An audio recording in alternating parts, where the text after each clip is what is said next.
Welcome back to Add as Therapy. Today is about identity, loss, healing, and unexpected way creativity can bring us back to life. We have an amazing guest today who has over 30 years of an executive coaching, helping leaders think clearly, grow, and navigate complex challenges. Life was thriving until 2012, when everything changed in an instant. A stroke left him paralyzed on his right side with aphasia. Abilities returned quickly, but his cognition did not. Imagine going through from reading 2 books every week to struggling to understanding a single page. But in the middle of that loss, an unexpected Christmas gift changed everything. A wood lathe. What started as something to do becomes something much deeper. A path back to patience, clarity, purpose, and wholeness. Today, we explore how creativity can become therapy and how losing yourself can sometimes lead to becoming someone even better.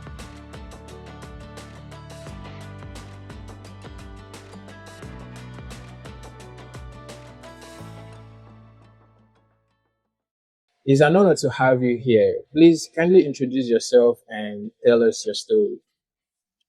Yeah, Mac, thank you very much. And it's an interesting story. Um, so I started my business in 1999 and started it from scratch. We had moved from LA to North Carolina, and so I didn't know anybody in North Carolina. So I started a contact business from scratch with no contacts. And I really didn't know what I was doing. I wasn't keeping ahead on the reading. To be an executive coach takes more than just guts. My original thought was that I wanted to be a platform speaker, but I didn't like the boredom or the hours of downtime in between. And so over the years I started to learn. I started to pick up clients, and by 2012 my business was booming. I was making seven figures. I was billing seven figures, and it was booming. But it was at a great cost, and that great cost was I was spending 200 nights a year in a hotel. I was on endless flights. I was executive platinum on American Airways, or it was United Airways, or was it U.S. Yeah, U.S. Airways before, and I never failed to miss that because the mileage was pretty incredible. Um, and so I'd gotten to a place where I weighed 350. I looked at a video of myself yesterday at that time, and man, went from a size 46 pant to a size 38 pant. And after I had a stroke, and I had a stroke because I was charging hard. I was constantly on the go. I happened to be on a business trip and teaching a class, and my God, it was a huge wake up call. But let me tell you the backstory to that. There's a little bit of a backstory, and my mother-in-law was a dear sweet woman. She lived with us on and off for many years. The last couple of years of her life, she lived with us, and she always was bugging me about having a hobby. And I was working, I was writing, I was doing all the things that I thought I needed to do. My only social outlet was golf with my wife once or twice a week, and that was it. And that was my hobby. And she always bemoaned the fact that I didn't have a hobby. And she was a really crafty person. She was she was a pretty incredible person. And so, you know, after I had the stroke, I started getting my cognition back, although it didn't come back right away. My physical symptoms cleared up fairly quickly. probably a couple months after the stroke. Um, and for Christmas, the year I had the stroke in March, for Christmas that year, my wife bought me a lathe, and I had the last time I turned anything was in junior high, and so she got me this lathe, and I just took to it. I loved it. I loved the 30-pound chunk of spinning wood. I loved the body movements that cause you to be able to make cuts in a great way. I just loved it. I loved wood, and just being able to use logs to make something. I didn't have to go to the lumber store. I didn't have to go to the specialty store. Wood is all around us, so it was logs that I started using, and I liked it so much that I bought a bigger lathe, and then that led to a bigger lathe, and I guess it's like boats; you can never have a big enough one. Yeah. But here's the other side of the story. So that was in 2012. My mother-in-law passed away Christmas of 2017. And she was 12 days shy of 98. She died in my easy chair in my wife's arms. It was so humbling to bear witness to that. But over those 5 years that she was with us between the stroke and her passing, she got to see the art that became, that was the therapy, but became an avocation, and that was so neat for her to be able to see that. And it was one of those things where she got a chance to see me have a hobby, and actually that replaced golf to a great degree, and much to my wife's chagrin. But it was just, it was incredible. So, since then I'm teaching classes at one of the studios near here.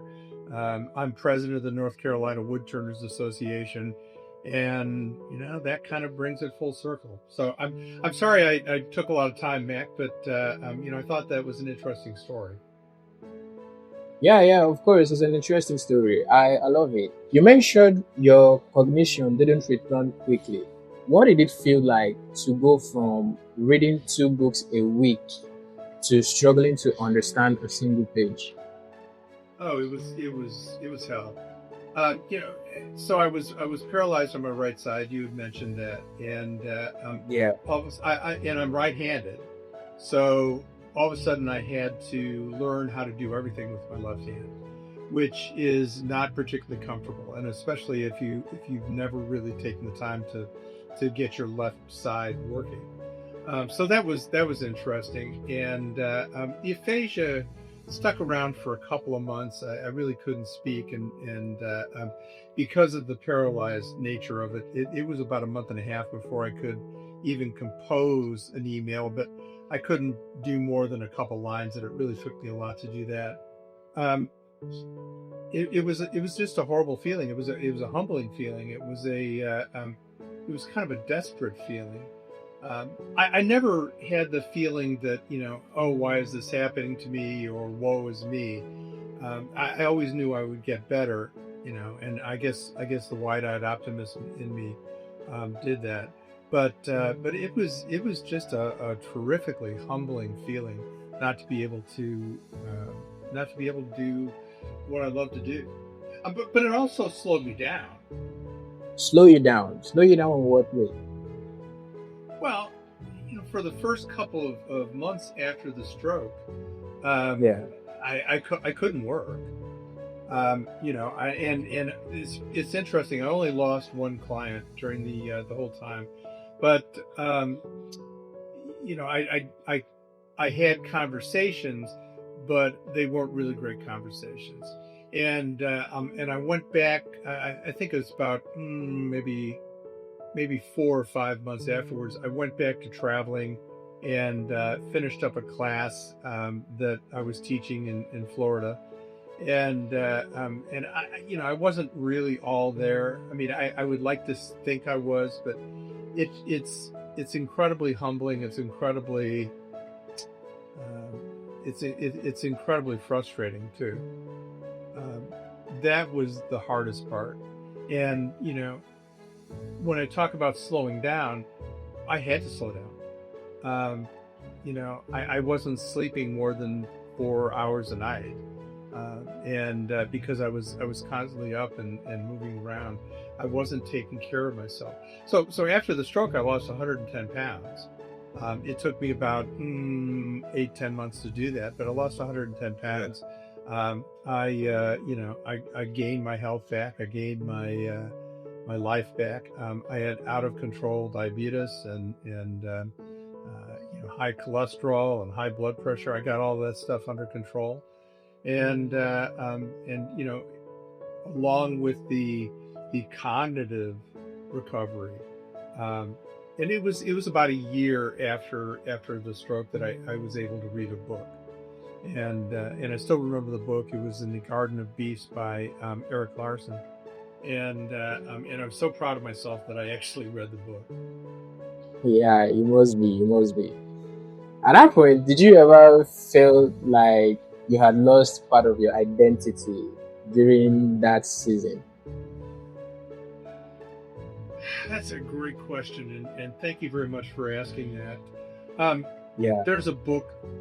Yeah, there's a book that I particularly like. It's one that I found a couple of years ago. It's called The Second Mountain by David Brooks, and he talks about the two mountains that we climb. The first mountain is about fame and money and getting ahead, Mm. promotion, and that kind of stuff. And Yeah, then yeah, we yeah. have a yeah, and then we have a crisis. And that crisis, for me, it was having the stroke. But that crisis causes you to look at what you're doing and reevaluate. And so the second mountain he describes is the mountain of meaning and purpose. Um, so I alluded to some of the changes that I made. I was starting to I get 8 hours sleep a night, most every night, if not close to 9. I'm watching all my numbers, making sure that, and I go to the doctor on a regular basis to take care of that. Um, but it slowed me down in that I wasn't the hard charger that I was. I was still traveling, but I turned down some speaking engagements, and I turned down some work that would have been an add-on where I was constantly going to have to be going, and I became a much better coach after the stroke Well, than before. that's amazing. That's amazing. I can imagine. I can imagine. You said your wife gave you a lot for Christmas. How did that gift become the turning point in your recovery? Um, that's a another great question, and I think that's pretty introspective. I didn't realize it at the time, but it must have been something in the hand-eye coordination. It must have been something in the way that you move your body. It must have been that 30-pound spinning chunk of wood that wanted to take your head off. Um, and having to pay attention to all that just started opening up all kinds of neural networks. And I really was fascinated with the brain after I had the stroke. I've done quite a bit of research on the brain function, how the different parts of the brain work together, and I got a chance to see from the inside how my brain rewired. And what I found, so what I was really good at before the stroke was taking a lot of information from disparate sources and putting it all together and coming up with a conclusion and drawing conclusions from it. What I became, what that took, what the stroke took away was that ability, and what the lathe gave me back was that ability. Wow. Wow. Did you just did you just invest your time fully on the woodwork, or you start gradually, which really helps you recover? Or how exactly did you just start up with the wood turning? That's a great question. The wood turning. So, when I started out, I was doing some really unsafe things, and Yeah.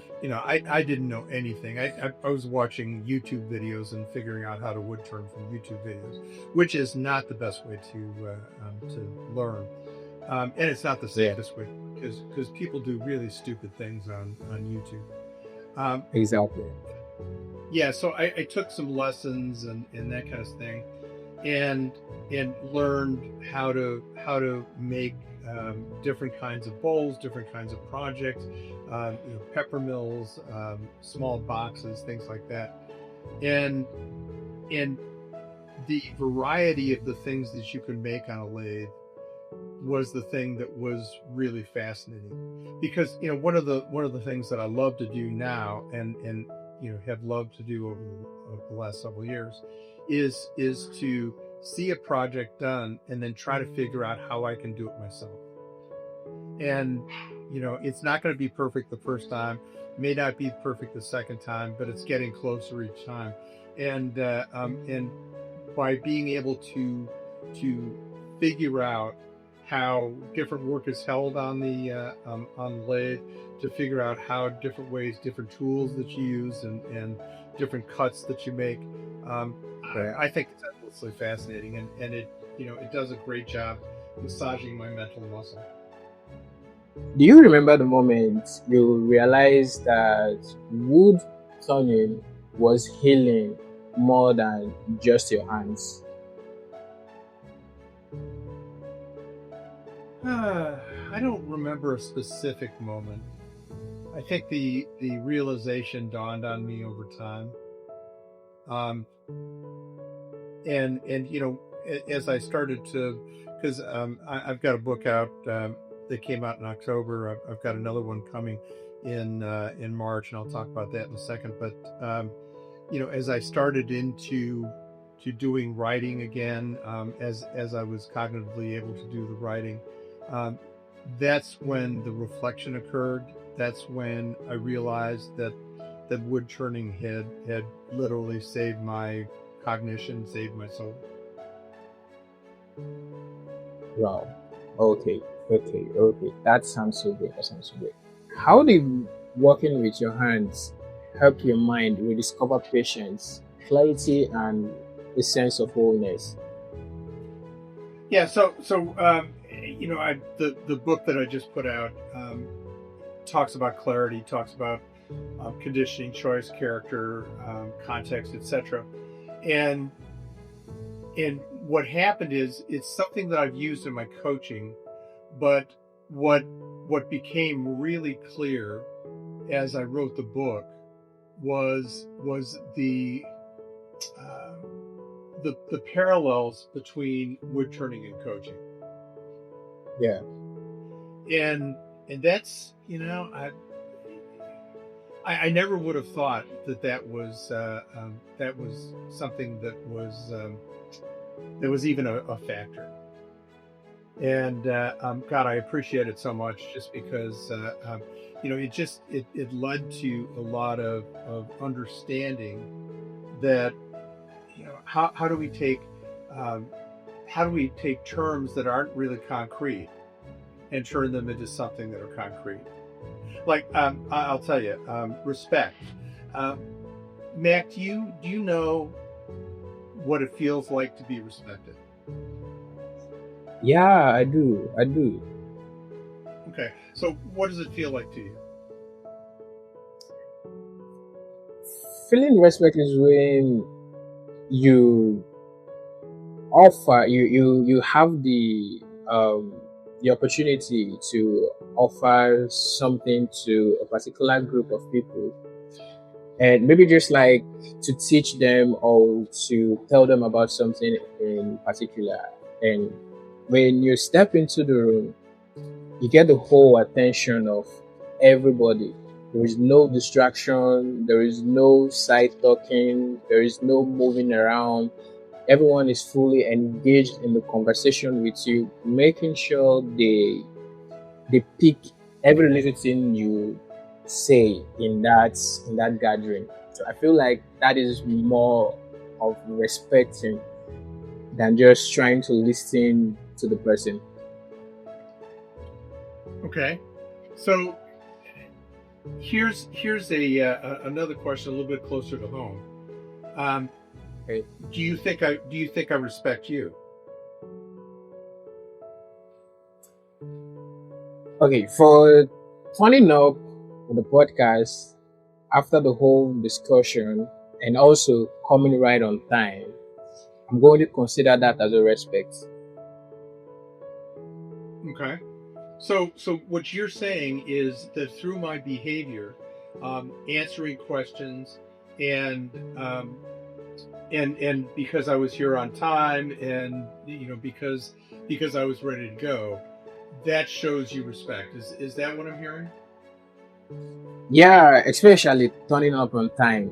That shows a lot of respect. Yeah, yeah, and so it's a difficult concept because I'm not always Yeah, sure. Yeah, I'm not always sure that I understand if someone is respecting me. How do I tell? It's a feeling more than a distinct set of behaviors. Although this yeah, one is a distinct set of behaviors, and so there are so many things like that. The words that we use um, constantly that are concepts, not defined behaviors. Does that make any sense? yeah. It's making a lot of sense. It's making a lot of sense. Okay. All right. Let's go into the part where you started getting the hope and meaning. So, like, what would you say to someone who feels they've lost themselves after a life changing event? God, I hope you're good enough to have good enough physically to be able to partake in some of the things. But it's interesting. Like the Second Mountain, I read that a couple of years ago, and that's a long time after the stroke. But it fits so well. What I found is that you've got to take the time to heal, um, Yeah, and hopefully you have that time, you have that ability to heal, but you've got to take the time. And it's a great time for reflection, because as you take the time to heal, like for instance, the first 2 weeks after the stroke, I slept 20 hours a day. As my wow. brain and my body started to heal. Yeah, it was pretty crazy. Yeah. Uh, my wife thought I was a little nuts, but yeah.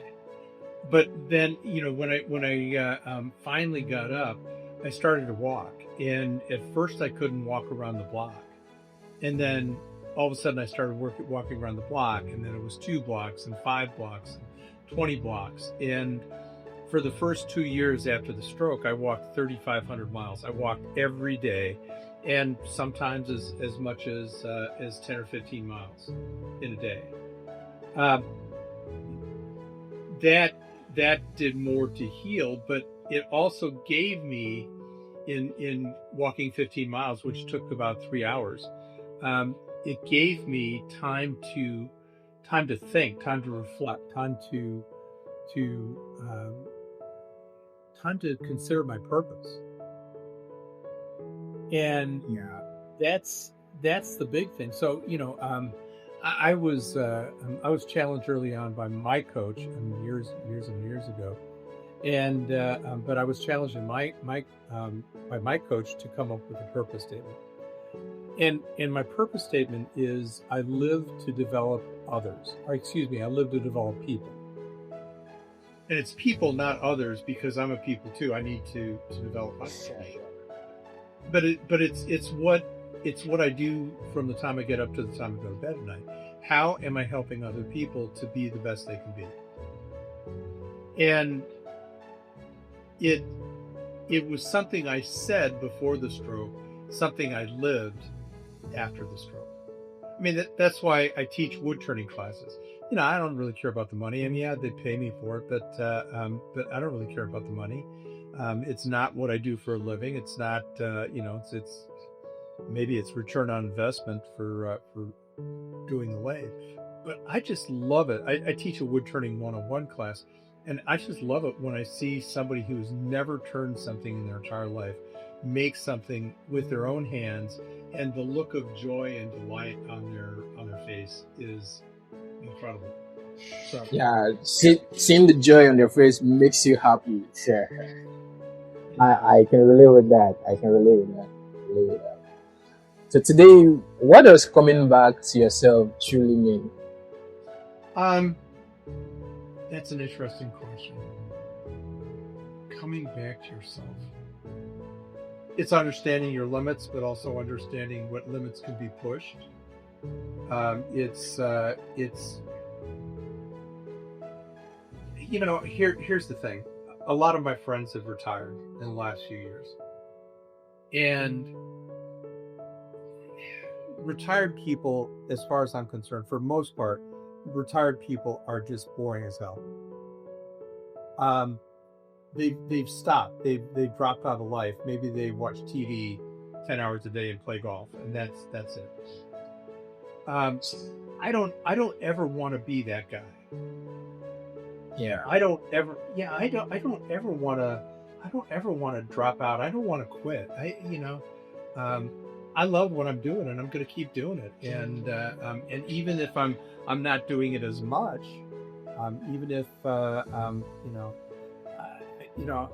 even if I'm not doing it on a daily basis, I'm still going to be doing it because I love to read.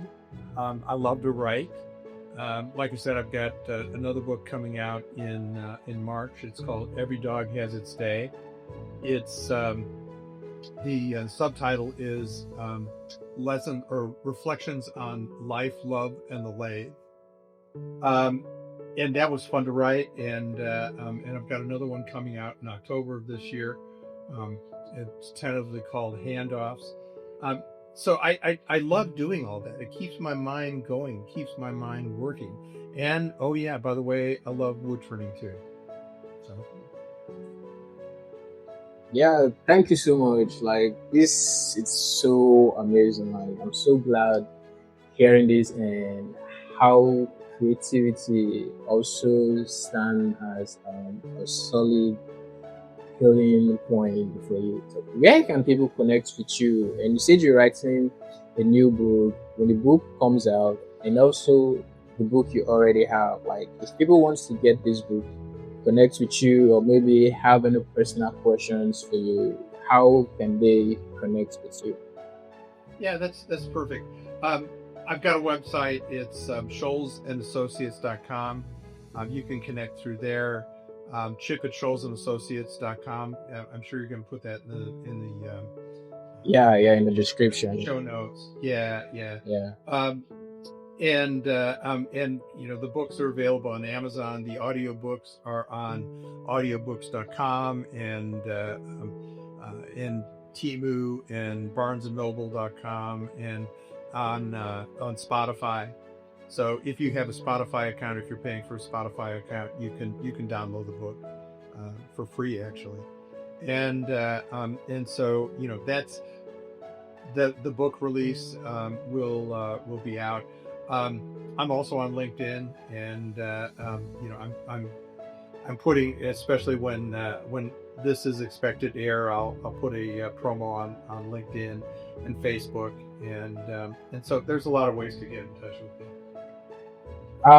You said you're on LinkedIn, and they can also connect with you on Facebook. The name on LinkedIn, is it the same name, Chip Scholz, Yes. or you have Yes. a specific reason? Chip Scholz. Right, Chip Scholz. Okay, sure. I'm sorry. I'm so sorry for. I'm so sorry for pronouncing your name wrongly. I'm Oh so no, no, sorry. no, no. That's absolutely fine. It gets mispronounced all the time. So Yeah. Oh, okay. Okay. All right. Thank you so much for sharing such a powerful and honest story. This conversation is a reminder that creativity isn't just about making things. Sometimes it's about rebuilding ourselves. Thank you so much for taking out your time to share your story with us. I really appreciate it. It was a great moment. It was fun and it was nice hearing how you were down at some point and later on get back on your feet and loving what you do. It's so amazing. It's a nice story. Thank you so much for being present here today. It means so much to me and to our audience. Thank you so much. all right, Mac. Thank you very much for having me on. You've been a great host, and I look forward to hearing us when this drops. Yeah, definitely. You will. You will.